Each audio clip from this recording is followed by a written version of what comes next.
Hi everyone, how's it going? This is Gersha from Technical Option Traders Inc. Hope you guys are having a great day. So let's get started with the market analysis.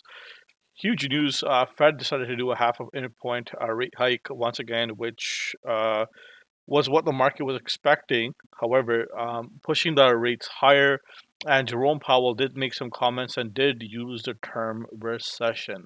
That is a huge, huge warning. They finally used it, and they are preparing for a recession to hit.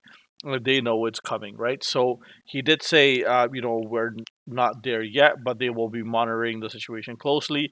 Also, he did not completely rule out future rate hikes. He did mention that any further rate hikes will be data driven, and they will be looking at inflation data to determine if it is necessary to raise rates. Right now, looking at the stock market, this downtrend is absolutely holding on spot on, right? So if we just look at these points here, just holding on, and now we have started to turn to the downside. If we just look at the smaller time frames here, once again, these two areas have held really well, and what we want to look at is this area of volatility to calm down a little bit, and we want to see price get below 394 before taking a move further to the downside, or we want to see this pennant pattern that's been forming a little bit here to break out, and we'll see what price action does and when it decides to make a move. Now, we have the inflation data out, we have the FMOC decision out, the markets been given that information, and we are still trending sideways and in an indecisive move.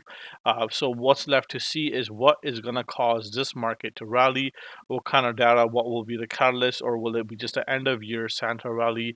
Because this year has been so bad, we may not have tax loss selling.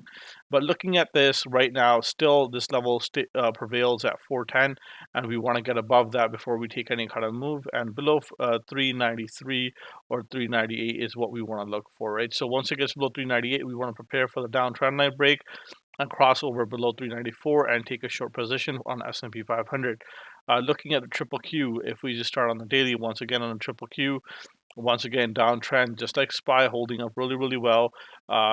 This uptrend line is holding. So short term, there's multiple trends right now. So this is a bear flag that's also happening in the triple Q here, and that's what we want to pay attention to is how far does it go? It's very wide. If we look at the smaller time frame here, important level to keep in mind here for triple Qs is a 280. If it gets below that, we can easily get below this trend line and head towards 270. Otherwise, we're going to break above this down trend line and get it through this zone above 312 all the way to 324 if we do get a ripper. But right now, it doesn't look like it. It looks like the market is going to head lower. There's a lot of fear in the market right now, and a lot of uncertainty in the market, and rising interest rates is hurting borrowers right now, especially people that like to borrow to invest or borrow for their businesses. It is hurting people a lot right now. So right now, triple Qs are in bear territory still. Downtrend line still holding. We gotta wait and see until we get a good barrier to entry here. Dow Jones also holding up this level very well. We've been consolidating for some time. A move is coming. We just got to wait and see which way. The longer the consolidation, the bigger the move that usually is in technical analysis. So on a shorter time frame, we've been consolidating for some time.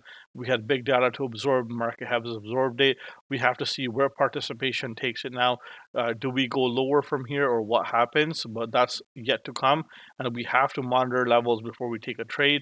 If we look at the smaller time frame, we want to get below 335 and maybe head down to 327, and below that we got the 322 level. Looking at IWM is in this bull flag, so to say. That's holding up really well. If we do break below this below this yellow line here and this trend line, we're gonna head way lower, all the way to 175 and break down below 170. So looking at just the technicals alone, IWM still holding on to dear life here. Right now, it is trading around just above the 2019 high, just a little bit above that. But it is looking like it could possibly be ready for a breakdown. But we'll see. It also looks like it could be ready for a breakout, test this lower level and bounce again.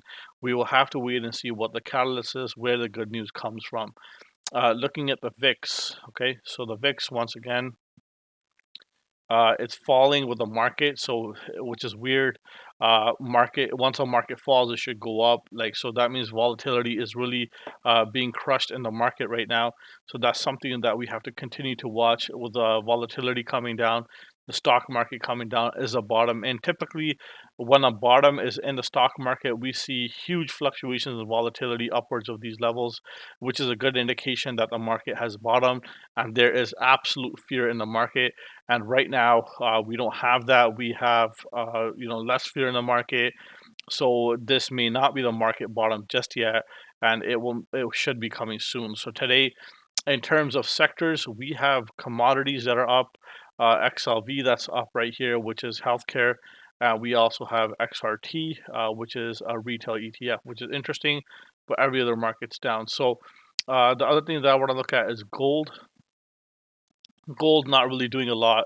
It's still holding on to these levels here. If it is going to break down, if we're going to get below this 145 level, or if it's going to break out, it could come back and test a 163, consolidate, and break past 175, 173, push to 179. So right now, gold is holding up really well as well. So that's what we want to continue to watch. And the other thing is we want to look at the treasuries, right? This is what we want to monitor every time we've had inversion or a yield inversion. Look what's happened here. So this is the dot-com bubble. We have the 2-year above the 10-year financial market crash, and now we have the COVID, right? So the 2-year above the 10-year. Every time this has happened so far historically, it has led to a pretty good indication that we have a market crash that's on the way. And so this looks substantial again, and these do take some time to pan out. So I would be very wary going into 2023.